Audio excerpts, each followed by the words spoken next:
नाम भव दुख से हे जगबंधु जनेश्वर पाऊं तव चरण शरण बलहारी मरण समाधि सुदुर्लभ कर्मों का चाहे शुभ सुकारी नमोकार पढ़े और बिन पाठ विसर्जन। हीन धने क्रिया देवचरण की जो आए जो देवगण पूजे भक्तमान दे सब जावो कृपा कर अपने अपने धान श्री जनवर के आस काली शीषणाए भव के पादक कर दुख दूर हो जाए। नमोस्तु महाराज साहब जैसा कहें वैसा करो भाई। नमोस्तु नमोस्तु नमोस्तु महाराज जी। सभी लोग अपने पूर्ववत अपनी टेबलें द्रव्य 3 मिनट के अंदर सबको अपनी पोजीशन ले लेना है। पीछे का पंडाल खाली करना है। 3 मिनट में सारी टेबलें हट जाना चाहिए और द्रव्य आपको बस आप बैठ कैसे जाए, टेबल नहीं हटी तब तक, जब तक आपके पास की टेबल नहीं हटे आप नहीं बैठना। पहले टेबल हटवाओ बाद में बैठो।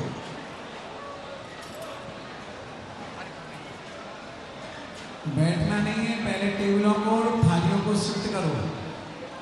और पीछे की जो 2 LED है, लास्ट वाली सेकंड लास्ट जो 2 LED है, उसके आगे सबसे बराबर आएंगे। पीछे सामान महिला वर्ग पुष्प की व्यवस्था वॉलंटियर बनाएंगे प्रतिदिन की भांति। प्रतिदिन जिस प्रकार से हम पीछे व्यवस्था बनाते हैं टेबलों को आड़ा डाल के, वैसी की वैसी व्यवस्था बनाएंगे। शिवरात्रि जो भी बाहर जा रहे हैं बहुत जल्दी से रिटर्न वापस आएंगे। वॉलंटियर लोग पीछे जाके पंडाल खाली कराएं ग्रस्तों के लिए। कुछ वॉलंटियर रेलवे लाइन के उधर चले जाएं।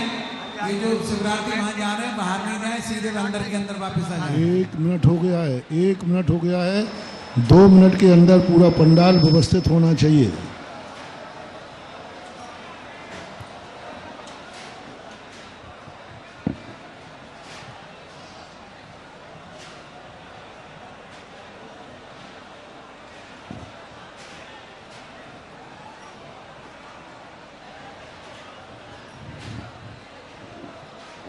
बोलो देवादिदेव 1008 भगवान श्री आदिनाथ स्वामी की जय। देवादिदेव 1008 भगवान महावीर स्वामी की जय। संत श्रोमणी आचार्य गुरुवर विद्यासागर जी महाराज की जय।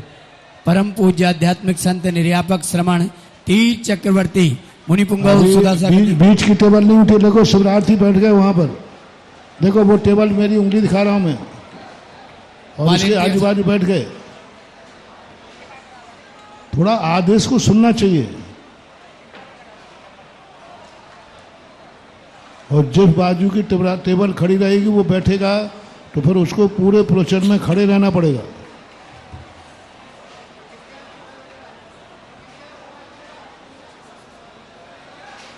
वॉलंटियर साथी 1 मिनट बाकी है, 2 मिनट हो गए, 1 मिनट बाकी है। 1 मिनट में पूरा पंडाल व्यवस्थित होना चाहिए। 1 मिनट मात्र बाकी है। बहुत शीघ्रता करें, बहुत शीघ्रता। हमारे वॉलंटियर साथी जो मंच पे हैं पीले दुपट्टे वाले सहयोग कराने पहुंचे बहुत शीघ्रता से। वॉलंटियर नहीं, शिवरार्थी खुद उठाएंगे टेबल।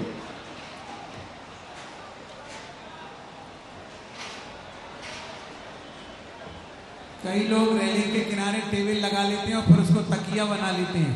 हमेशा गुरु के सामने बैठना चाहिए, पीठ करके पैर फैला के नहीं बैठना है। हमें गुरुदेव की तरफ देखना है। कोई भी कुर्सियों पर नहीं बैठेगा। कुर्सियां वॉलंटियर लोग कुर्सियां इस पंडाल से क्या प्रांगण से अलग कर दो। गुरुदेव का आदेश है वॉलंटियर कुर्सियां गायब कर दें।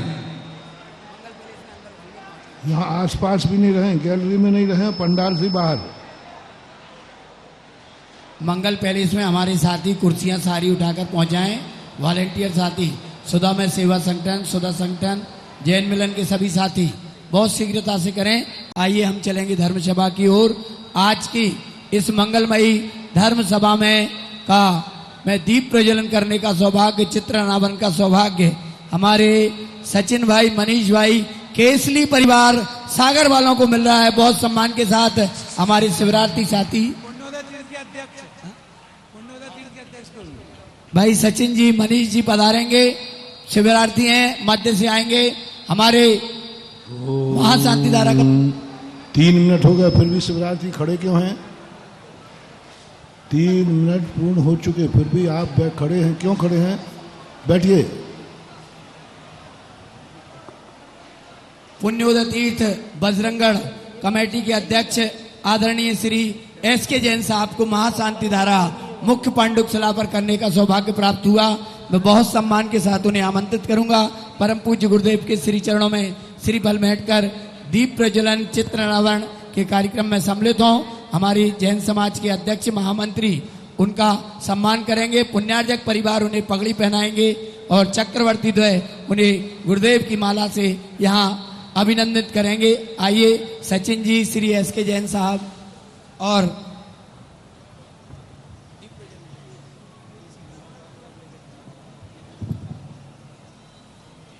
AC अल्टरनेट चलाएं, पूरे न चलाएं, आधे बंद करें, आधे चालू रखें।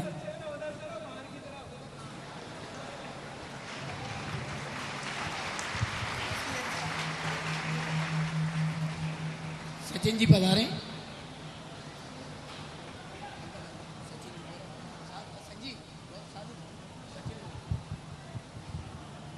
सभी शिवरार्थी बहुत शीघ्रता से विराजेंगे। हम चल रहे हैं धर्म सभा की ओर। परम पूज्य गुरुदेव के आशीर्वाद और श्री सानिध्य में देश भर के हजारों भक्त यहाँ उपस्थित हैं और सभी भक्तों की ओर से 32वें श्रावक संस्कार के आज मंगल अवसर पर जब पूज्यवर की देशना उत्तम आर्जव धर्म के लिए खिरने जा रही है, पूज्यवर से प्रार्थना अपनी मंगल देशना से हमें उपकृत करें। अतिथि दीर्घा में विराजें। जय श्री ओम।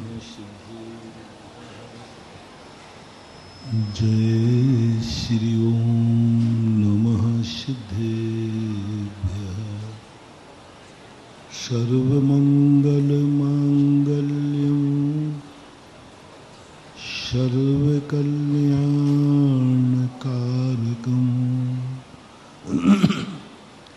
प्रधानं सर्वधर्माणां जैनं जयतु शासनं। जैनं जयतु शासनं। पंच परमेष्टि भगवान की जय हो। आचार्य श्री गुरुवर कुंद महाराज की जय हो। आचार्य श्री गुरुवर विद्यासागर महाराज की जय। उत्तम आर्जव धर्म की जय। बोलो परम पूज्य आध्यात्मिक संत निर्यापक श्रमण तीर्थ चक्रवर्ती त्रिकाल 24 प्रेरक ज्ञान सरोमणि मुनि पुंगव सुधा सागर जी महाराज की। मुनि पुंगव सुधा सागर जी महाराज की। परम पूज्य मुनि पुंगव सुधा सागर जी महाराज की। मुनि संघ की पूज्य वर से प्रार्थना। जब किसी संज्ञा के आगे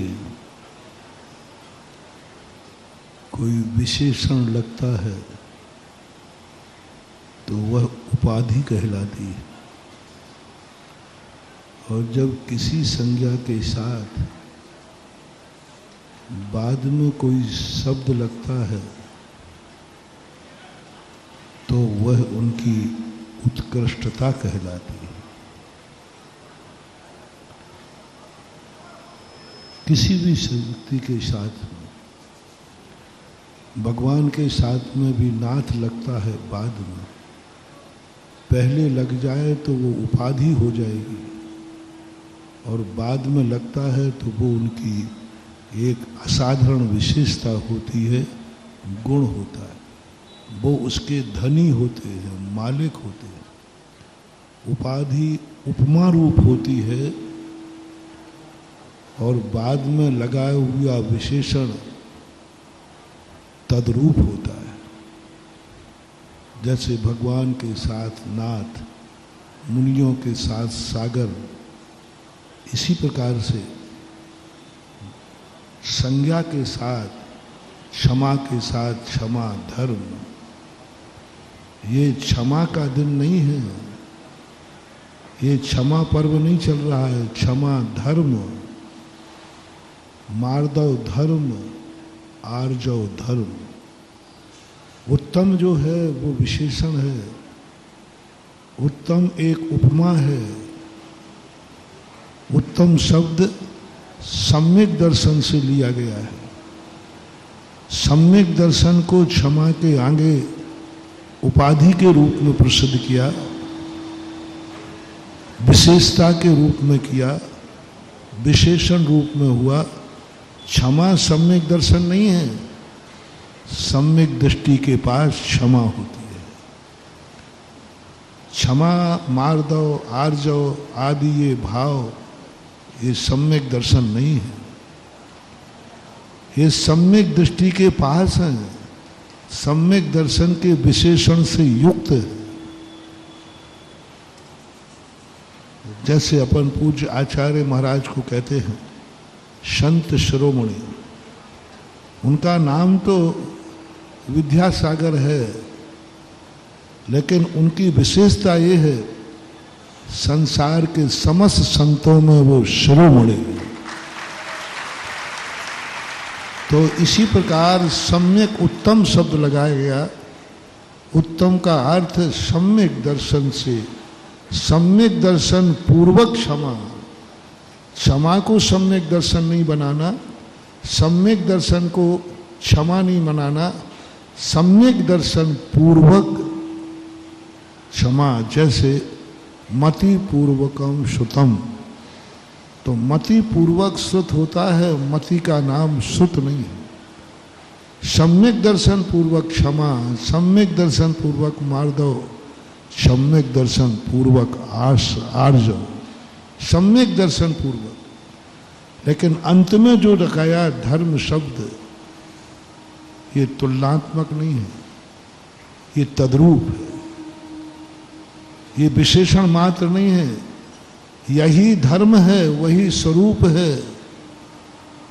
आर्जव धर्म है। आज धर्म विशेषण लगा। धर्म का अर्थ है कि ना तो उपमा मानना,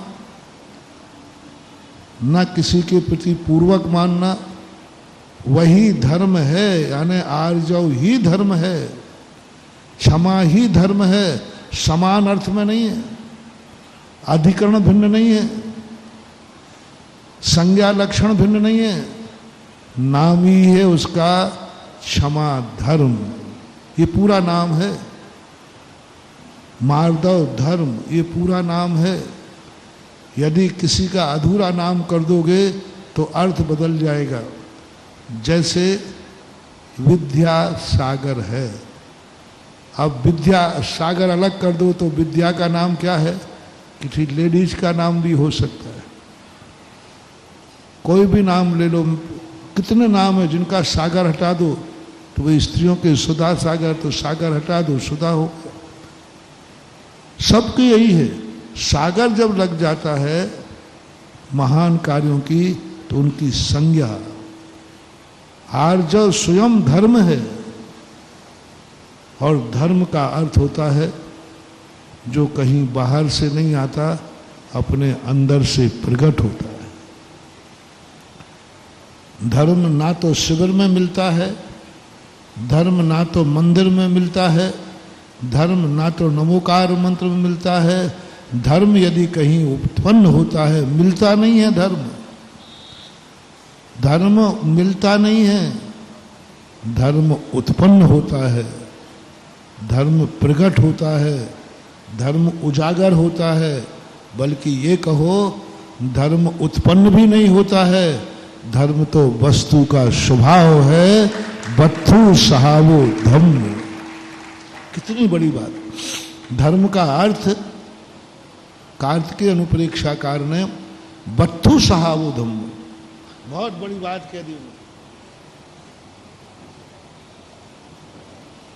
धर्म को वस्तु कह दिया, उसका स्वभाव है, वही वस्तु है।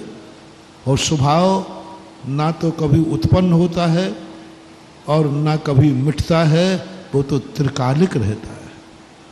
जैसे सूर्य का प्रकाश ना तो उत्पन्न होता है ना मिटता है, बीच में बादल आ जाने से आवरणित हो जाता है। उत्पन्न नहीं हुआ। अपन कहते हैं सूर्य के प्रकाश निकल आया, नहीं निकला, वो तो था, आवरण पड़ा हुआ। इसी प्रकार जितने धर्म हैं, सब धर्म हमारी आत्मा में त्रिकालिक शाश्वत अविनाशी रूप से विद्यमान थे, हैं और रहेंगे। लेकिन इन सब विद्याओं के ऊपर बादलों का आवरण आ जाता है,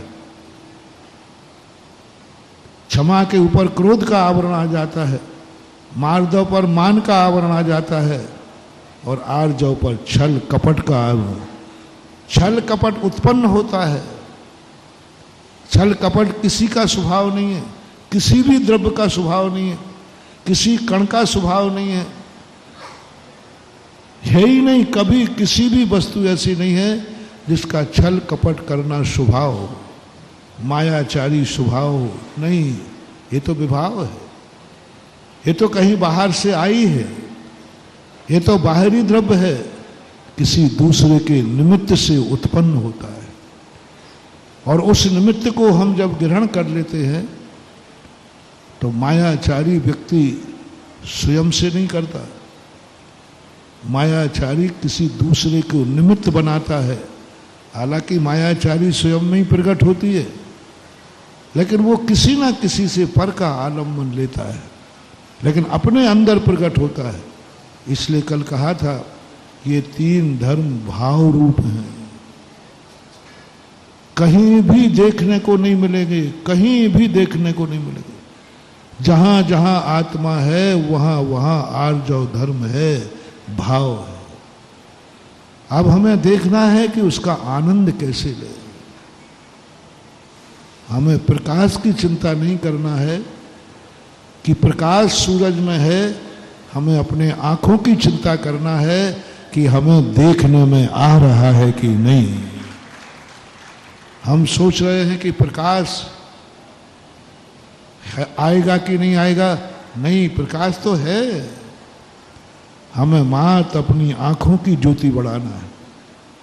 आंखों में गड़बड़ी है, हमारी आंखें देखने में समर्थ नहीं है, क्योंकि हमारी आंखों पर मोतिया बिंद हुआ है, हमारी आंखों में धूल पड़ी है छल कपट की। हमारे लिए वह सहज भाव, उसका आनंद लेना है प्रकाश का, हमें आनंद लेना है आर्जव धर्म का, हमें आनंद लेना है उस वस्तु स्वरूप का, हमें आनंद लेना है उस सरल सहज स्वभावी आत्मा का। आर्जव का अर्थ में सरल और सहज, वक्रता अंदर नहीं। यदि अपन को अंदर जाना है तो हमें सरल सहज होना पड़ेगा। कुटिल और वक्रता रहेगी।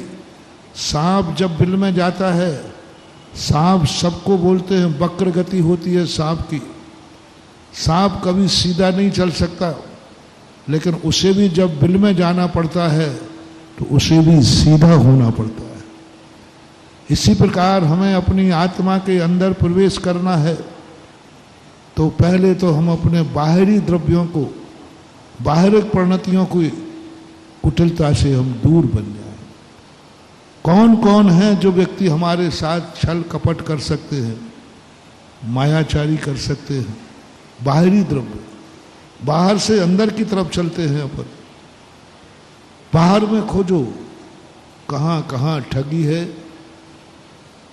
कहाँ कहाँ बदमाशी है, कौन कौन व्यक्ति हमें मूर्ख बना सकता है, कौन कौन व्यक्ति, कहाँ कहाँ हम ठगे जा सकते हैं। उसी को व्यक्ति ठगता है जिसको, व्यक्ति को जिस संबंध में ज्ञान नहीं रहता। तो जो तुम दुनिया में करना चाहते हो, जो भी तुम करना चाहते हो, पहला फैसला करो कि उस संबंध में तुम्हें ज्ञान है कि नहीं।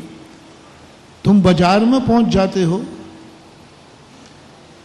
मुझे नारियल चाहिए, नारियल कैसा होता है मुझे पता नहीं है, मुझे पता नहीं नारियल कैसा होता है, बोले नारियल चाहिए है। मैंने महाराज के मुख से सुना है कि नारियल बहुत अच्छा होता है, पवित्र होता है, उसका नाम श्रीफल है। अब वो बाजार में कह रहा नारियल चाहिए, कैसा है ये तो मुझे पता नहीं। तो उसने एक व्यक्ति था, उसने एक पत्थर उठाया, बोले भाई ये नारियल पकड़ 500 रुपये का, और वो ले गया और सोचे मैं नारियल लेके आया हूँ, और वो तो एक गोल पत्थर लेके आ गए। ठगे जाओगे तो, क्योंकि तुम्हें नारियल का ज्ञान नहीं है। बाजार में उतर चुके हो, खरीदने गए हो, जिस चीज को खरीदना है उस संबंध में तुम्हें ज्ञान नहीं है। बाजार में जाने के पहले तुम्हें सारा ज्ञान होना चाहिए कि इस बाजार में क्या मिलता है, जो वस्तु मुझे चाहिए उस वस्तु का स्वरूप क्या है, उस स्वरूप के आगे पीछे क्या है, उस वस्तु के लिए अच्छी वस्तु कैसी होती है, खोटा श्रीफल कैसा होता है, चोखा श्रीफल कैसा होता है, किस ढंग से मायाचारी की जा सकती है। ये सारा ज्ञान करके बाजार में जाओगे तो कितना ही बड़ा ठगिया होगा, वो तुम्हें ठग नहीं पाएगा, क्योंकि तुम्हें पहले से ज्ञान है। और हम यही सबसे बड़ी मूर्खता करते हैं। यदि आपको चाहिए, संसार की सब वस्तुएं आपको चाहिए, ले लीजिए, पर उनके संबंध में आपको ज्ञान करना पड़ेगा, अध्ययन करना पड़ेगा। ये संसार कैसा है, आपको नरक जाना है जाइए, पर नरक का आप स्वरूप समझ लीजिए। आप मनुष्य बनना चाहते समझ लीजिए, बन जाइए, मनुष्यों का स्वरूप समझ लीजिए, त्रियंचों का स्वरूप समझ लीजिए, देवताओं का स्वरूप समझ लीजिए। तुम बाजार में निकले हो, तुम्हें देव का स्वरूप समझ लीजिए, तुम ठगे जाओगे। जैसे मैंने कहा कि तुम बाजार में गए हो और तुम्हें कोई ज्ञान नहीं है, बाजार में जाने के पहले हमारे लिए वस्तु को चाहने के पहले हमें वस्तु का पूरा ज्ञान करना है, अध्ययन करना है, स्वरूप जानना है उसका, उसके बाद बाजार में जाओ। हम किसी को दोस्त बनाते हैं, रिश्तेदार बनाते हैं, उसके संबंध में पहले पूरा ज्ञान करो, नहीं तो ठगे जाओगे। ठगे जाओगे, रिश्तेदार बनाने जाओगे, वो तुम्हें लूट लेगा। तुम गृहस्थी बसाते हो, किसके साथ बसाना, गृहस्थी कैसी होती है, किसके साथ बसाई जाती है, उसके लक्षण क्या है। आजकल तुम ठगे जा रहे हो, गृहस्थी बचाते हो, शादी करते हो, वो कन्या तुम्हारे घर में आती है, तुम्हें लूट के चली जाती है, तुम्हें बर्बाद करके चली जाती है, तुम्हारा घर बर्बाद कर देती है, ठग के चली जाती है, क्योंकि तुम्हें शादी करने का शौक था, लेकिन तुम्हें शादी का ज्ञान नहीं था। तुम्हें शादी करने का शौक था, तुम्हारे अंदर जीवन में एक साथी ढूंढने का शौक था, थोड़ा रुको, ठगे जाओगे। और जो ठगी तुमसे होगी, ऐसे ठगे जाओगे कि तुम गए थे जिंदगी में सुख पाने के लिए और जेल में सड़े दिखाओगे, घर बर्बाद हो जाएगा। इसलिए महापुराण में जिनसेन स्वामी ने कहा, ये दुनिया ठगा ठगी का मेला है। पहले आप ज्ञान कर लीजिए, हम गृहस्थ बनना चाहते हैं, कन्या कैसी होना चाहिए, किस देश की होना चाहिए, उस देश का तुम्हें ज्ञान हो, किस कुल की होना चाहिए उसका तुम्हें ज्ञान हो, वो कन्या का स्वरूप क्या है, क्यों मिलाई जाती थी कुंडलियां, आज के धर्म से बचने। आज का धर्म कहता है तुम्हें गृहस्थी बचाना है, ठगे मत जाना, कुंडली मिलाइए, सारी कलाई खोल देगी। कुंडली मिला करके देखिए, अपने आप पता चल जाएगा कि ये तुम्हें, क्योंकि कुंडली कभी ठग नहीं सकती, बाहर से कोई व्यक्ति कितना भी ठग लेगा। और उसकी कुंडली यदि सही पता, कुंडली भी कोई नकली बना सकता है, उसका भी ज्ञान होना चाहिए। एक ज्योतिष ऐसा है, जिस ज्योतिष को पढ़ करके कोई व्यक्ति गलत कुंडली बनाएगा, तो भी ज्योतिषाचार्य बना देगा, तुम्हारी ये कुंडली हो ही नहीं सकती। इतना ज्ञान कीजिए। और 8 साँकें मिलाई जाती थी, कौन ठगेगा? पहले कोई व्यक्ति शादी करता था, 8 साँकें मिलाते थे, 4 माँ के पक्ष की, 4 पिता के पक्ष की। सियार इकट्ठी करता था, 4 सियार इकट्ठी करता था। इसकी माता है तो इसकी माँ कौन सी थी, माँ कौन से देश की थी? नानी। माँ की माँ कौन कहलानी? नानी कहाँ की थी, कौन से देश की थी, किस कुल की थी, किस जाति की थी? उस नानी ने इस घर में आकर क्या किया? फिर तीसरी बात 2 हो गई। तीसरी, उस नानी की सासू। नानी की सासू किस कुल की थी, किस जाति की थी, कौन से कुल में क्या किया? फिर नानी की सासू कौन से कुल की थी, कौन सी जाति की थी? ऐसी 4 नानियों की बिटिया हो, उसे तुम अपने जीवन में लाना, जाओ तुम्हारे साथ कभी मायाचारी नहीं होगी। 4 नानी सासू बोलोगे? ननिया सास, जिन जिन की शादियां नहीं हुई वो सुन लो, आज मेरी बात मान लो, या तो झगड़े टंटे में पड़ो ही मत, कोई ठगी नहीं पाएगा, ठगे नहीं जाओगे। करना ही है तो 4 ननिया सासों की कुंडली पहले देखो। वे 4 नानियां तुम्हारी क्या उच्च कुल की थी, अच्छे संस्कार की थी क्या? उनके आने से तुम्हारी 4 ननिहालें 4 पीढ़ी से क्या अच्छी चल रही हैं? फिर इधर आ जाइए 4 कन्या पक्ष के लिए,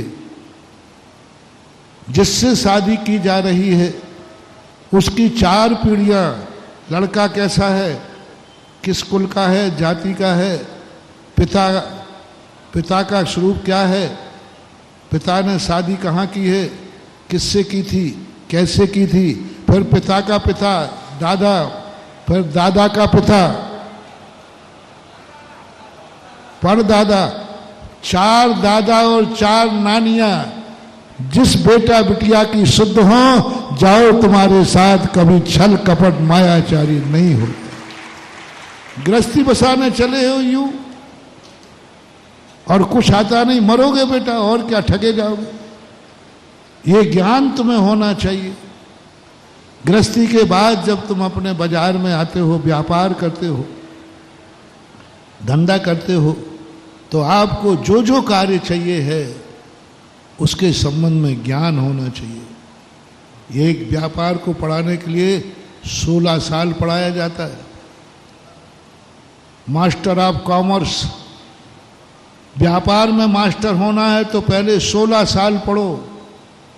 16 साल तक जब वो पढ़ लेगा तब वो व्यापार धंधा करेगा तो कभी ठगा नहीं जाएगा, कभी भी ठगा नहीं जाएगा। और ठगी का सबसे पहला लक्षण है, क्या तुम ठगी को जानते हो? क्या मायाचारी का तुम्हारे पास ज्ञान है? क्या सबूत है कि मायाचारी का ज्ञान है?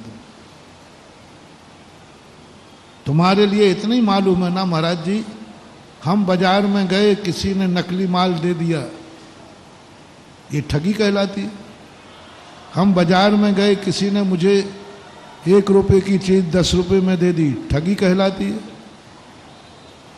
किसी बाजार में गए और किसी ने हमारा जेब काट लिया, ठगी कहलाती है।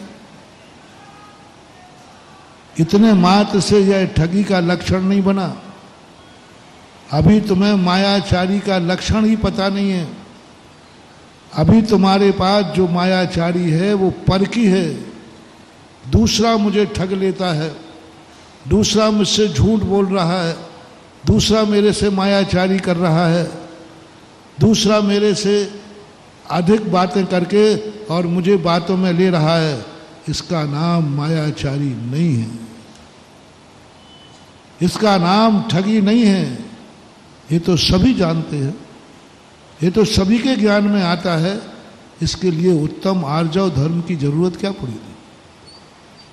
ठगी जब तुम्हारी मानी जाएगी जब पहले ये देखो कि तुम तो किसी को नहीं ठग रहे हो, तुम्हारे मन में तो किसी को ठगने का भाव नहीं, आत्मा की पर्याय बनाओ। हमने दूसरे ने जब मुझे ठगा, हमने बहुत गालियां दी, बहुत बुरा कहा, महाराज ये सब ठगी है, मायाचारी है। आज संसार बहुत छल कपट से भरा हुआ है, जहां देखो वहीं छल कपट है। हो सकता है आपका कहना सही है, लेकिन तुम तो छली कपटी नहीं हो ना। तुम्हारे अंदर के या गिरना भाव जाने हो तुमने छली कपट, छल करना, ठगी करना अच्छा है कि बुरा है? यदि बुरा है तो नियम पहले करो, मैं कभी किसी को ठगूंगा नहीं। एक व्यक्ति, हम हमेशा उदाहरण दिया करते हैं, एक कपड़ा खरीदने गया, कपड़ा 500 रुपये का था, उसने 1000 रुपये में दिया, लेके आ गया।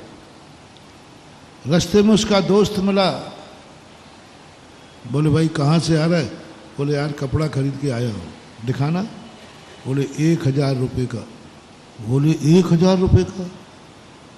ये कपड़ा तो 500 रुपये का है, जितना का उतना ला के दे दूँ? 500 रुपये का कपड़ा है। बोले क्या बोल रहे भाई? बोले हाँ। अब उसके मन में आया, इतनी बेईमान लोग, इतने बेईमान लोग, इतने बेईमान। अरे 525 ले लेता, 550 दूना ले लिया। अब 500 रुपया ठगे गए, उसका चेहरा उतर गया। घर गया, रोटी नहीं, मन ही नहीं लग रहा, 500 ठगे गए, भोजन नहीं कर रहा है। दुकान पर गया, जिससे बोलता उससे यही कहता, अरे भैया देखो कितने लोग ठगने वाले, आज संसार कैसा हो गया, कितना ठग रहा है, देखो 500 की चीज 1000 में दे रहा है, कितना बर्बाद हो गया संसार। उसको बद्दुआ दे रहा है, उसकी दुकान में आग लग जाए, उनका बच्चा मर जाए, वो बर्बाद हो जाए, उसको मेरा पैसा फलेगा नहीं, देखना ऐसा कोड़ के समान निकलेगा। आप जब ठगे जाते हो, जिसने ठगा है उसको कितनी बद्दुआ देते हो। अरे 500 रुपये में दुकान में आग लगा दोगे, लग जाए उसकी दुकान में आग, उसका बेटा मर जाए, अरे 500 रुपया में बेटा मार रहा है पट्टा, बर्बाद हो जाए, पान मर जाए, बेटा मर जाए, आग लग जाए, भिखारी बन जाए, सब बर्बाद हो जाए, क्योंकि उसने 500 रुपया ठग लिए। मैं अभी तुमसे नाराज नहीं हूंगा। उतने में उसको पता चला कि अरे ये तो महाराज जी का भक्त है। अब तो उसका बांध टूट गया, भैया देखो महाराज के भक्तों ने ऐसा किया, अब तो आपका बांध फूट पड़ेगा। देखा आजकल महाराजों के भक्त कैसे होते, देखा सुना, और पता चला है वो पिछला शिवरात्रि भी है। अब तो उसने कहा चलो अपन महाराज से कहते, आ गया। बोले महाराज जी काय को शिविर लगा रहे हो, देखो तुम्हारे शिवरात्रि ऐसे बेईमान है, ऐसे बदमाश है, 500 रुपये का कपड़ा 1000 रुपये में दिया। यही सीखते हैं शिविर में। महानुभाव, दुनिया इतनी खतरनाक है, उनको अच्छाइयां नहीं दिखती। यदि एक शिवरात्रि ने गड़बड़ करिया, बस उसी को लेके घूमेंगे, देखो शिविर में ये होता है, शिविर में ये होता है। दुनिया गौंच के समान है। गौंच क्या करती है? अच्छा खून नहीं पीती, वही दूध नहीं पीती, गंदा दूध पीती। पूज्यवर वीर सिंह स्वामी महाराज ने गौंच के समान भी लोग दुनिया में होते, ऐसे लोग भी होते जिन्हें मात वही दिखेगा कि देखो ये गंदगी है, शिविर में ये होता है। आप बताओ, इतने हजारों शिवरार्थियों में 2-5 शिवरार्थियों ने गड़बड़ किया, परसेंटेज क्या आएगा? 1% भी नहीं आना। लेकिन वो गौच है ना, गौच को गौच ही दिखती है, गौच ही दिखती है। उससे कितनी भी अच्छी वस्तुएं रख दो, उससे कोई लेना देना नहीं है। इसलिए वह संसार में हर व्यक्ति धर्मात्माओं में कमी ढूंढता है। संसार की विशेषता समझना, उन्हें पापियों में कमी नहीं दिखती है, धर्मात्माओं में कमी दिखती है। धर्म में कमी दिखती है, मंदिर में कमी दिखती है, अभिषेक करने वालों में कमी दिखती है, पूजा करने वालों में कमी दिखती है, त्यागी वृत्तियों में कमी दिखती है, महाराज में कमी दिखती है, यहाँ तक कि भगवान में भी कमी दिखती है। संसार में कितने विचित्र लोग हैं। अब उसने कहा अच्छा शिवरात्रि था वो महाराज का, आ गया। बोले महाराज जी देखो देखो, इसने 500 रुपए के 1000 और गवाह साथ में लाया। बोले महाराज इससे पूछ लो, ये 500 रुपए की चीज है। मैंने बात सही कह, बात सही सुनो रे शिवरात्रियों,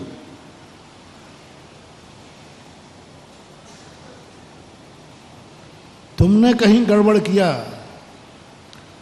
तो मैं तुम्हारा साथ देने वाला नहीं हूं।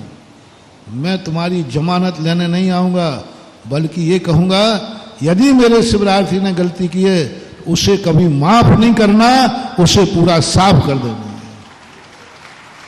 यदि किसी ने मुझे कहा, और मैं तो सदा कहता हूं, क्योंकि तुम समझो कि मैं महाराज का शिवरात्रि हूं, महाराज मुझे शरण दे देंगे, जमानत दिला देंगे, नहीं दिलाऊंगा। शिवरात्रि की शिकायत यदि आ गई, ये अतिशय है।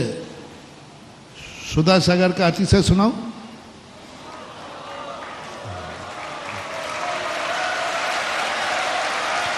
लोग हमारे साथ अतिशय लगाते हैं, तो अतिशय की परिभाषा सुनो, मेरा अतिशय क्या है। और यही हमारे धर्म का अतिशय है।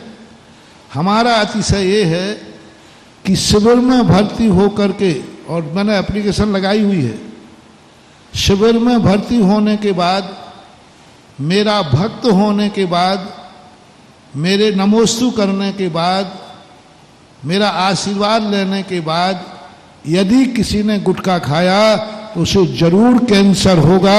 ये मेरा अतिशय है, होना ही चाहिए, होगा नहीं, होना ही, और चाहिए नहीं, होगा ही होगा। ये अतिशय है, ये अतिशय है। मैं कह रहा हूं अपने अतिशय की परिभाषा होती है। और मैं बिल्कुल नहीं, यदि कर्म ने कहा महाराज जी आपका शिवरात्रि मन के निपटाओ, शिवरात्रि होके खाया, मेरा भक्त होके खाया, नहीं बचोगे। ये अतिशय। शिवरात्रि होकर भक्त होकर के तुमने गलत कार्य किया, तुमने रात में खाया, तुमने बिना मंदिर के खाया, कोई नहीं छोड़ेगा। क्योंकि उनको मालूम है, सारी दुनिया को मालूम, शास्त्र भरे पड़े हैं, जैनी को माफ नहीं है बस, क्योंकि वो जैनी है। दूसरे लोगों को वही पाप करने पर दूसरे लोगों को माफ है, पर जैनी को माफ नहीं। जैनी में यदि मुनि भक्त है तो भी माफ नहीं, उसमें भी मेरा भक्त है तो उसको तो माफ है ही नहीं। तो मैंने कहा भैया क्या बात है। बोले हाँ महाराज देख लीजिए, ये फलाने शिविर में, फलाने ग्रुप में, फलाने नंबर का आपका भक्त था और इसने मुझे ठगा है। तो मैंने कि क्या करें, तुमने क्या किया। बोले महाराज मैंने तो कहा उसके मकान में आग लग जाए, दुकान में आग लग जाए, उसका बेटा। मैंने कि इतनी सब तुम दे चुके, अब हमने कि हमें क्या बचोगे, हम क्या करें। फिर भी हमने कहा, फिर भी मैंने उसका साथ दिया। जितनी बद्दुआएं तुमने दी हैं, 2 बद्दुआएं मेरी तरफ से देना, मेरी तरफ से देना कि वो एक एक कौड़ी को तरस जाए और वो इतना परेशान हो जाए कि अपनी जिंदगी के खर्चे निकालना भी मुश्किल हो जाए, ये बद्दुआ मेरी तरफ से दे देना। किसको? जिसका वो नाम लेके आया। बड़ा खुश हुआ, बोले महाराज जी आज पता चला आप बिल्कुल न्यायप्रिय हैं। मैंने तो सोचा था कि आप भक्त को बचाएंगे, कहेंगे कोई बात नहीं, हम भक्त को समझा देंगे, हम कह देंगे नहीं गुस्सा मत करो, हम तुम्हारे 500 रुपया वापस दिलवा देंगे। वो यही सोच के आया था। मैंने बोले महाराज जी आपके भक्त को आपने बद्दुआ दे दी? मैंने कहा हाँ बहुत अच्छी बात है, नहीं करना चाहिए, ठगी अच्छी बात नहीं है। चला गया बड़ा खुश, बड़ा खुश। शाम को उसके यहाँ सोने चांदी की दुकान थी। शाम को एक बेचारा देहाती आया, अपनी जमीन जायदाद बेच के लाख रुपया लाया, अपनी बिटिया की शादी के जेवर बनवाने के लिए। और इसने देखा, बोले सेठ जी हमारे पास तो कुछ नहीं है, लाख रुपया है, ये जेवर दे दो। कुछ नहीं जानता था बेचारा, सीधा साधा था। इसने 50,000 का माल 1 लाख में दे दिया। वही व्यक्ति है जो 500 में ठगा गया। और इतना खुश, इतना खुश, इतना खुश, ओहो मजा आ गया। 50,000 का फायदा। घर पहुंचता है, बोले मिठाई बनाओ। बच्चों से कहता है मांग लो, क्या मांगना है, फूला नहीं समारा। आनंद आ गया, मजा आ गया। महानुभाव, महानुभाव आज उत्तम आर्जव धर्म है। जिस दिन उस किसान को पता चलेगा कि सेठ ने मेरे 50,000 का माल 1 लाख में दिया, गरीब है वो, जायदाद बेच के गया था, बिटिया की शादी के लिए गया था, और उसको पता चला कि जिस दुकान से मैं ये सोना चांदी लाया हूं वो भी महाराज का ही भक्त है। और वो किसान भी यदि मेरे पास आ जाएगा, बोले महाराज ये हुआ मेरे साथ, बोलो महानुभाव 500 रुपये में तुमने दुकान जला दी, 500 रुपये में उसके परिवार को मारने का भाव किया, और 500 रुपये में हमने भी 2 बद्दुआएं दी, तो 500 पर मेरी इतनी बद्दुआएं, तो 50,000 पर कितनी जल्दी गुणा लगा के बताओ। 500 पर 2 बद्दुआएं, बेटा अब बचो, ब्रह्म शस्त्र फेंक रहा हूं। 500 रुपये पर 2 बद्दुआएं दी गुरु ने, और जब वो किसान आएगा तो 50,000 पर कितने गुना हो गया? 100 गुना। 500 पर गुरु ने 2 बद्दुआएं कहा था उसके लिए, तुमने 50,000 पर 100 बद्दुआएं बच जाओगे, बर्बाद हो जाओगे। बस यहां है आत्मा की पर्याय। क्या ठगी को आप बुरा मानते हैं? ठगी को यदि बुरा मानते हैं, ठगी बुरा है, मायाचारी बुरी है, तो कभी जब तुम दूसरे को ठगते हो तो क्या उतना ही बुरा लगेगा? यदि तुम ठगी नहीं छोड़ सकते हो तो इतना सा काम कर लो कि जैसे 500 रुपये ठगने पर तुमने रोटी नहीं खाई थी, चेहरा उतर गया था, सबसे कहते फिर रहे थे महाराज के पास आ जाओ, घर लोग कहे रोटी खा लो, बोले नहीं खाना। क्यों? मैंने एक गरीब को ठग लिया है 50,000 से। 500 रुपये ठगे जाने पर मुझे इतना दुख हुआ, तो उसके 50,000 मैंने ठग लिए, उसको कितना दुख होगा?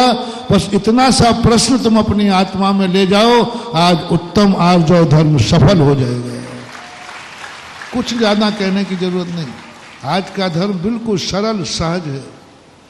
500 रुपये तुम्हारे ठगे गए थे, तो तुमने 50,000 ठगे हैं, तुम्हारे दुख को, मैं और ज्यादा को नहीं, तुम्हें कितना दुख हुआ था उसको कितना दुख होगा। क्या तुम उठ के आ पाओगे? जैसे तुम्हारे 500 ठगे गए, तुरंत महाराज के पास आए, देखो महाराज कितनी बेईमान है दुनिया, कितना बेईमान है दुनिया, आपके भगत भी कितने बेईमान हैं। क्या 50 ठगने के बाद तुम सीधे दुकान के पास गुरु के पास जाओगे? गुरु महाराज मैं आपका भक्त हूं, देखो कितना पापी हूं, मैं भक्त हूं आपका पापी है। उसको तो कह दिया कि आपका भक्त पापी है, 500 रुपया ठग दिया। अब तुम खुद आ जाओ गुरु के पास, गुरु महाराज मैं भी आपका भक्त हूं, और इतना पापी, मैं भी शिविर में भर्ती रहा हूं, इतना पापी, मेरे ऊपर भी आपकी कृपा है। नहीं महाराज आज माफ नहीं करना मुझे, आपके भक्त ने ये पाप किया है। आज मुझे एहसास हो रहा है कि 500 पर इतना दुख हुआ था तो 50,000 का फल क्या होगा। 500 रुपया ठगने वाले की दुकान में आग लगेगी, लगनी चाहिए। 500 रुपया ठगने वाले का परिवार बर्बाद हो जाएगा, कोई बात नहीं। अब आपकी बारी है, 50,000 रुपये में क्या क्या जलेगा। 500 में दुकान तो 50,000 में बोलो, मकान भी जलेगा,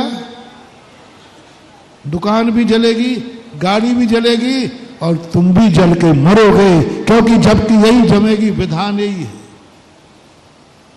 जब दूसरा हमें ठगता है हमें बुरा लगता है, जब हम दूसरों को ठगते हैं तो हमें खुशी होती है। यही बेईमानी, सबसे बड़ी बेईमानी यही है, सबसे बड़ी बेईमानी यही है कि हम ठगे जाएं तो बुरा लगेगा, और हम ठगे तो कोई हमसे छुपा झूठ बोले तो बुरा लगता है, और हम झूठ बोलें तो बड़ा आनंद आता है। कोई हमसे छुपा ले कोई वस्तु तो बुरा लगता है, और हम सारे जगत से छुपा रहे हैं तो हमें अच्छा लगता है। हम जब ठगी में पास हो जाते हैं तो हम अपने आप को खुशी मनाते हैं। ये बेईमानी जब तक चलती रहेगी हम उत्तम आर्जव धर्म को नहीं समझ पाएंगे। एक बार एक व्यक्ति ने कहा, बोले महाराज जी मैंने शराब के ऊपर प्रवचन दिया, गुटखा नशे के ऊपर दिया। बोले महाराज जी देखो मेरी आपसे विनती है, आपने कभी शराब पी है क्या? मैंने कहा भैया ये दुर्भाग्य मेरा नहीं था, सौभाग्य नहीं कहा। आपने गुटखा खाया? मैंने कहा उस समय चलता ही नहीं था। तो महाराज जी जिस संबंध में आप नहीं जानते हैं कृपया करके उस संबंध में ना बोला करें, तो इसी में फायदा है। हम आपके धर्म के संबंध में नहीं जानते तो हम तो कुछ नहीं बोलते। आपको मालूम नहीं, शराब जैसी अच्छी चीज महाराज कोई दूसरी नहीं है। जिंदगी में कभी कोई राजा बन पाए या ना बन पाए, लेकिन एक बोतल पीने के बाद आई एम किंग, बड़ा आनंद आता है। मैंने कहा अच्छा? बोले महाराज बहुत अच्छी है, एक आध बार आप भी लेके देखो। मैंने कहा अच्छा, गुटखा भी बहुत अच्छा है महाराज, बहुत खा के देखो एक बार, मजा आ जाएगा। मैंने कहा अच्छा, बहुत अच्छी? महाराज जी कह रहा हूं ना बहुत अच्छी। मैंने कहा देख मेरे सामने झूठ बोला, धर्म के मामले में तू मेरी बात को मानता है कि महाराज जो कह रहे हैं वह सही है। अब शराब के संबंध में मैं तेरी बात सही मानूंगा, तू जो कह रहा है वह सही है। मायाचारी मत करना, छल कपट मत करना, बेईमानी मत करना, नहीं तो बर्बाद हो जाएगा। गुरु से कपट, मित्र से चोरी, या हो निर्धन या हो कोड़ी। झूठ मत बोलना, बोल शराब कैसी है? बोले अच्छी है। शराब कैसी है? बहुत अच्छी है, बहुत अच्छी है। गुटखा भी सब व्यसन उसने अच्छे, नशे अच्छे गए। मैंने कहा पक्का? बोले महाराज पक्का। मैंने कहा अभी भी मौका है अपनी बात वापस लेने का, अभी भी बोल दो आपकी शराब बुरी है, अभी भी बोल दो गुटखा खराब है, भली मत छोड़ना, भले मत छोड़ना, मैं कभी किसी को छुड़ाता नहीं हूँ। मैं इतना ही कहता हूँ तुम जो कुछ भी कर रहे हो उसके संबंध में सही जानकारी रखो। शराब पी रहे हो तो शराब के संबंध में जानो, गुटखा खा रहे हो गुटखा के संबंध में जानो। जो तुम कर रहे हो उस संबंध में तुम्हें ज्ञान होना चाहिए। आज मैं बहुत सरल सहज बात कह रहा हूं, कोई त्याग नहीं, बस तुम सरल सहज हो जाओ। जो चीज तुम्हें बुरी लगती है उसके संबंध में जानो। जो तुम करते हो, तुम जुआ खेलते जुआ के संबंध में जानो, तुम गाली देते गाली संबंध में जानो, तुम पाप करते पाप के संबंध में तुम्हें पूरा ज्ञान होना चाहिए। जो भी तुम पाप करना चाहते हो पूरा ज्ञान है तुम्हें कि पाप का फल क्या है, ये पाप से लाभ कितना है, इस पाप से नुकसान क्या है, ये पूरा ज्ञान आपको होना चाहिए।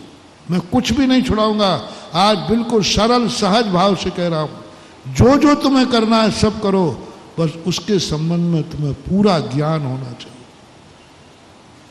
कारण का भी ज्ञान होना चाहिए, ये वस्तु कैसे बनती है उसका नेचर भी ज्ञान होना चाहिए, इसका नेचर क्या है, इसकी अर्थ क्रिया क्या है। फल का भी ज्ञान होना चाहिए, इसका फल क्या है। तीन चीज़ों का ज्ञान करो किसी भी कार्य करने के लिए। तीनों चीज़ें, यह वस्तु का कारण कैसा है, यह वस्तु का नेचर क्या है, और इस वस्तु का फल क्या है। तीन कार्य सोचो जो तुम्हें करना है। रात्रि भोजन करना है, करो।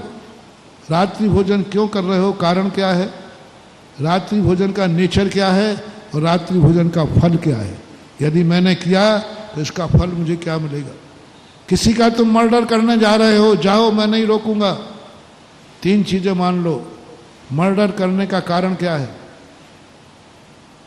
क्यों करना चाहते हो, क्यों मारना चाहते हो, इसका नेचर क्या है, जिसको तुम मार रहे हो उसने क्या किया है, और तुम जिसको मारने जा रहे हो उसका फल क्या है।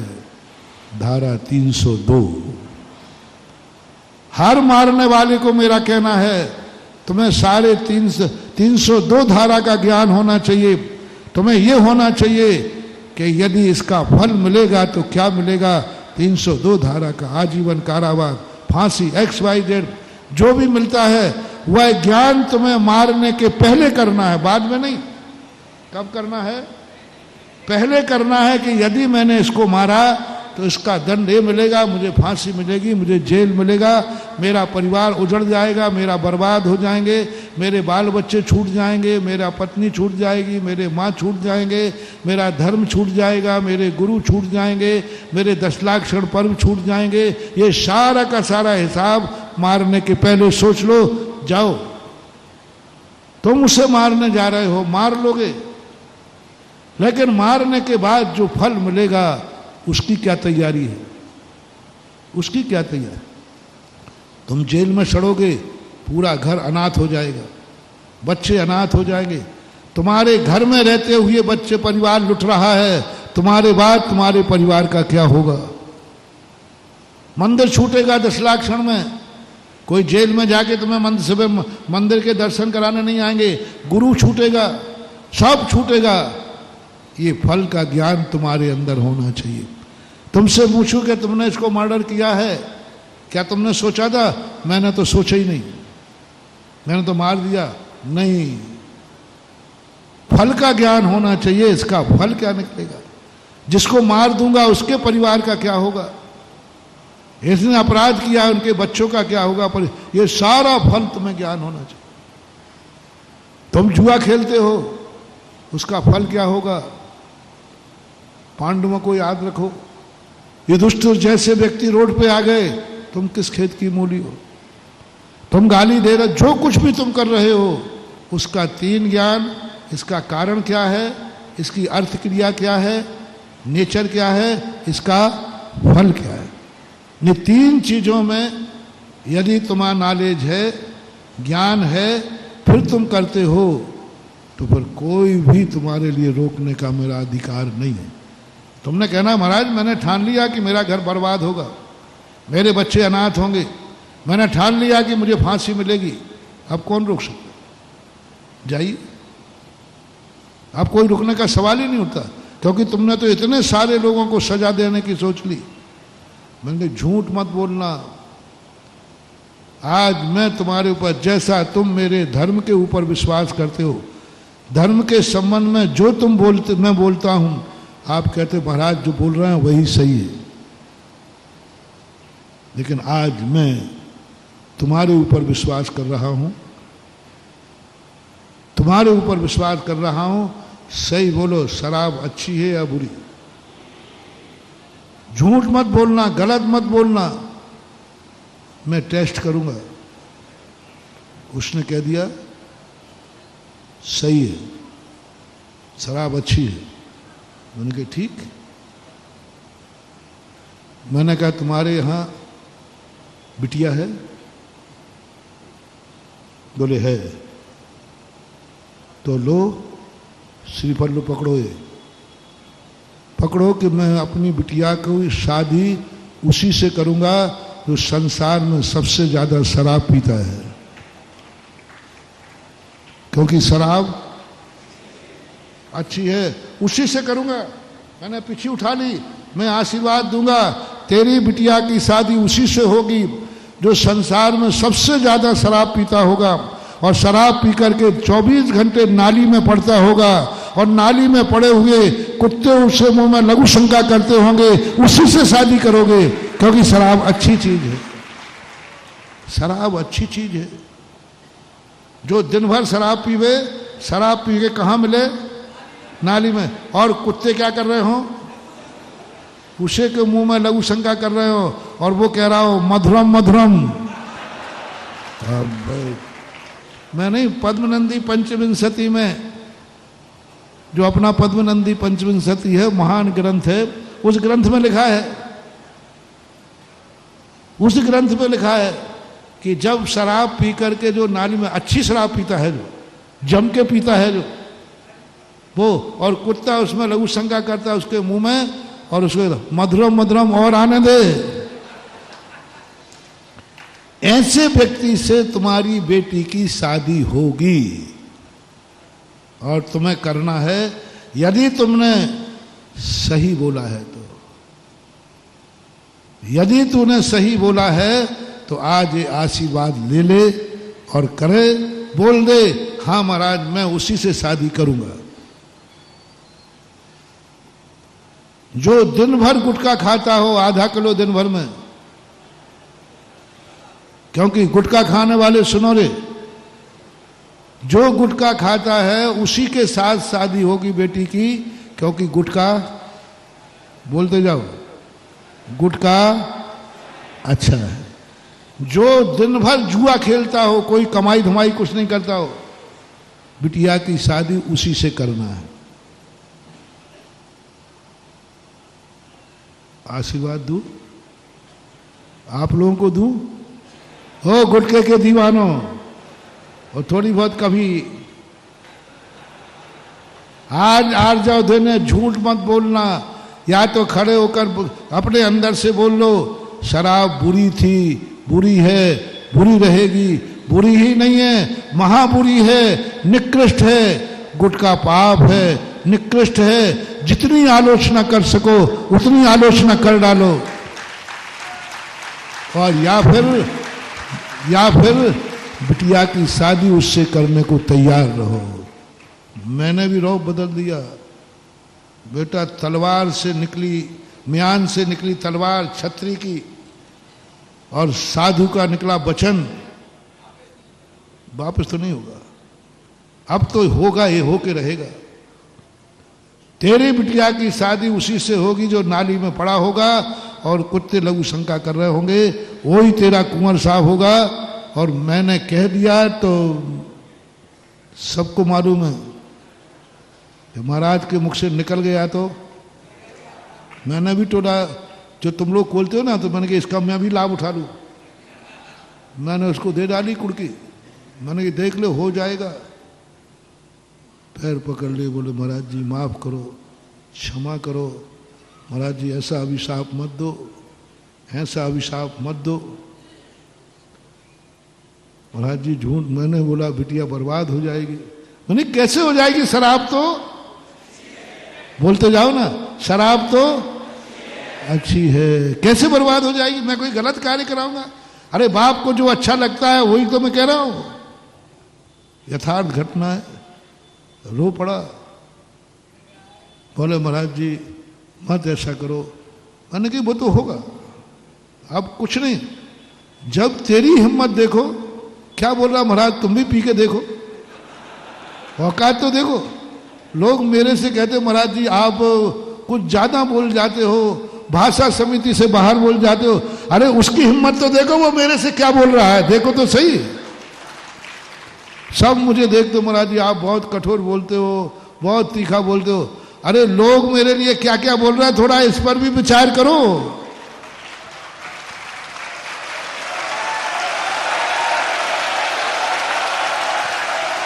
साधु को, अब आपको साधु को थोड़ा गुस्सा आ जाए, महाराज जी आपको गुस्सा नहीं करना चाहिए। अरे भैया साधु गुस्सा जल्दी नहीं करता है। जब बिल्कुल सिर के ऊपर से दीपायन मुनि को एक बार में गुस्सा नहीं आया था, एक गाली में गुस्सा नहीं आया था, एक पत्थर में गुस्सा, लेकिन बिना कसूर के शराब के नशे में महाराज ध्यान में बैठे, वो कुछ बोल ही नहीं रहे, पत्थर पर पत्थर मारे जा रहे, गालियों पे गालियां दिए जा रहे। कायर है, नपुंसक है, हिजड़ा है, देखो कुछ बोल ही नहीं रहा, कुछ कर ही नहीं रहा, देखो और मारो, देखो कुछ हो ही नहीं रहा, पंगु है, कुछ कर ही नहीं सकता, कुछ इसके बस की बात नहीं है। ऐसी गालियां दे दे करके पत्थर मारते गए, मारते गए। अंत में जब दीपायन गिरने ही लगे, इतने मारे कि वो बेहोश होने लगे। उन्होंने कहा अब तो सब कुछ चला ही जाएगा।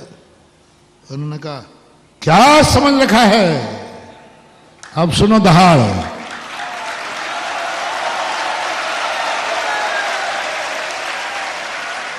इतने सुनते रहे बेचारे, वो इतने सुनते रहे। दीपायन का जब मैंने कहानी पढ़ी, इतना सहन किया, इतना सहन किया। जब बिल्कुल गिरने की स्थिति आ गई, तब कहा साधु कायर नहीं है, साधु समता स्वभावी है। और फिर महाराज ने जो बैठकर कहा, लो अभी तक तो तुमने अपना क्रोध दिखाया है, अभी तक तो तुमने अपना क्रोध दिखाया है, पत्थर मारे हैं, अब साधु का क्रोध देखो, देखो साधु का क्रोध जिसे तुम कायर कह रहे हो। और ऐसा साधु ने अपनी दिखाई, बाएं कंधे से पुतला निकला, 12 योजन को भस्म कर दिया। कोई नहीं बच सकता। जब माता पिता को बलराम और अर्धचक्री नारायण माता पिता को निकालने लगे, तब आकाशवाणी होती है, नहीं तुम्हारे राजकुमारों ने मुनिराज को छेड़ा है। ये माचिस की काड़ी की आग नहीं है, ये मुनिराज के क्रोध की आग है। ये उनकी सहिष्णुता की चरम सीमा किया, कोई नहीं बुझा सकता। हजारों देवता लगे, देवता कुछ नहीं कर पाए। समुद्र का पानी उठा के फेंका गया, घासलेट तेल बन गया। माँ बाप को उठाकर भागने लगे रथ लेकर के, नहीं भाग सके। क्या वर्णन आया है। और आकाशवाणी होती है, बलभद्र तुम दो के अलावा कोई भी बचोगे नहीं, क्योंकि ये क्रोध की अग्नि, किसका क्रोध है? तो सबको ये तो दिखता है मुनिराज को इतना क्रोध नहीं करना चाहिए। अरे ये तो देखो कि मुनिराज को क्रोध आया क्यों, इतनी जल्दी आ गया। सामने वाले ने इतनी अति की होगी, इतनी अति की होगी, तब कहीं साधु की आंखें लाल होती हैं। ठीक है, नहीं करना चाहिए। मैं ये नहीं कह रहा कि इस दीपायन ने अच्छा किया, लेकिन मैं ये कह रहा हूं सहनशीलता की भी एक सीमा। मैं ये नहीं कहूंगा कि दीपायन ने अच्छा किया, नहीं करना चाहिए, मर जाते, लेकिन क्रोध नहीं करना चाहिए। सवाल इसका नहीं है, सवाल इसका है कि तुम इतने भूल गए कि साधु है। साधु शांत बैठा है तो तुम कह रहे हो कि वो कायर है। साधु शांत ध्यान में बैठा है, नहीं बोल रहा है, तो तुम उसका गलत अर्थ निकल गए हो। यदि खुल गया एक शब्द निकल गया, तो दुनिया बर्बाद होने से बचेगी नहीं महानुभाव। नहीं निकलना चाहिए। मैं भी इसी पक्ष में हूं। साधु मरे तो मर जाए, एक शब्द नहीं निकलना चाहिए, नहीं निकालना चाहिए। साधु मरे तो मर जाए, क्रोध नहीं करना चाहिए, पक्का ये समर्थक हूं मैं। लेकिन क्या पता कभी कुचित कदाचित आंख लाल हो गई तो, कुचित कदाचित क्रोध आ गया तो बोलेगा नहीं, बोलना नहीं चाहिए। लेकिन कभी यदि एक शब्द भी निकल गया तो समझ नहीं पाओगे, फिर समझ नहीं पाओगे, बर्बाद हो जाओगे। इसलिए साधु को छेड़ते समय सावधान रहना, उसके मौन का फायदा मत उठाना, उसकी समता की फायदा मत उठाना, उसकी सहिष्णुता की परीक्षा मत लेना, बहुत खतरनाक। देखो महाराज जी आप थोड़े शांत हो जाओ ना, काहे को बिटिया की जिंदगी खराब कर रहा है, वो तो होगी। और महाराज जी इतनी जिद करना, वो मेरे से कह रहा था, देखो महाराज जी आप तो क्षमा के भंडार हैं। आहा, आप तो क्षमा के भंडार हैं, हम लोग तो ऐसे झूठ बोलते ही रहते हैं। आप तो महाराज जी आप तो भगवान हैं। आहा, और चनों के झाड़ पे थोड़ा चमचागिरी करब, आप तो ये हैं, आप तो ये। मैंने कुछ नहीं, तेरी हिम्मत। आप लोग भी कहोगे महाराज जी देखो क्षमा बड़न को चाहिए, परसों हमने प्रवचन दिया था, आज तुम दे दो हमें। महाराज जी परसों ही आपने कहा था क्षमा बड़न को। महाराज जी आप कर लूंगा, चिंता नहीं करना। पहले उसकी तो एक आध देखो, उसने क्या कहा था। आप भी पी के देखो, उसकी हिम्मत तो देखो। वो शराब छोड़ने के बाद वो क्या कह रहा है, आप भी पी के देखो, इसका मजा क्या आता है। आप भी गुटखा खा के देखो, देखो तो उसकी हिम्मत देखो, उसकी औकात देखो। तो मैंने भी कहा कि अब जब तेरी इतनी औकात है, 2 मिनट तक मैंने फैंसी ड्रेस की जम के, मैंने कही नहीं वो तो होगा। छत्र की तलवार और साधु का वचन, किसी और उठा लू, मैंने उठाई थी, रो पड़ा। बोले नहीं महाराज ऐसा नहीं करना। मैंने कि पहले तो अपने शब्द बोल, शराब बुरी थी, बुरी है, बुरी रहेगी। बोले महाराज बुरी थी, बुरी है, बुरी रहेगी। इतने में नहीं मानूंगा।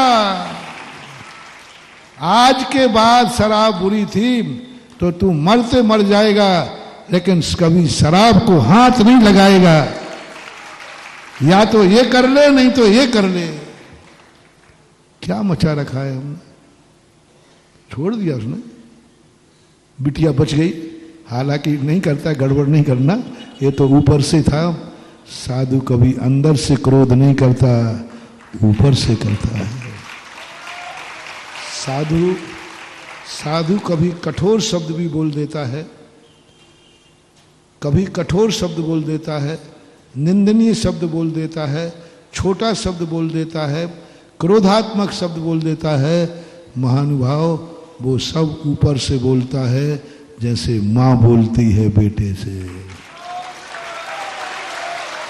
बाप कहीं नहीं बोलता है। तुम्हारा बाप भी तो कई बार गुस्से में बोल देता है, उल्लू का पट्टा है?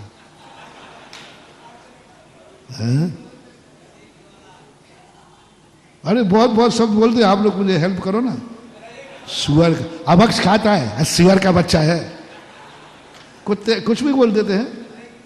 बाप कितना बोल देता है, लेकिन वो सब ऊपर से बोलता है, अंदर से तो यही कहता है मेरा राजा बेटा है। लेकिन ये शब्द तुम्हारे बाप से, मुख से तुम लोगों ने कई बार, कई लोगों ने सुने हैं कि नहीं? बाप के मुख से। लेकिन उनका अंदर का मत मानना। इसी प्रकार गुरु साधु कभी मुख से बोल। इस कार्यक्रम के पुण्यार्जक थे श्री कंवरलाल जी महावीर प्रसाद जी, पाटनी, मदनगंज, किशनगढ़, राजस्थान।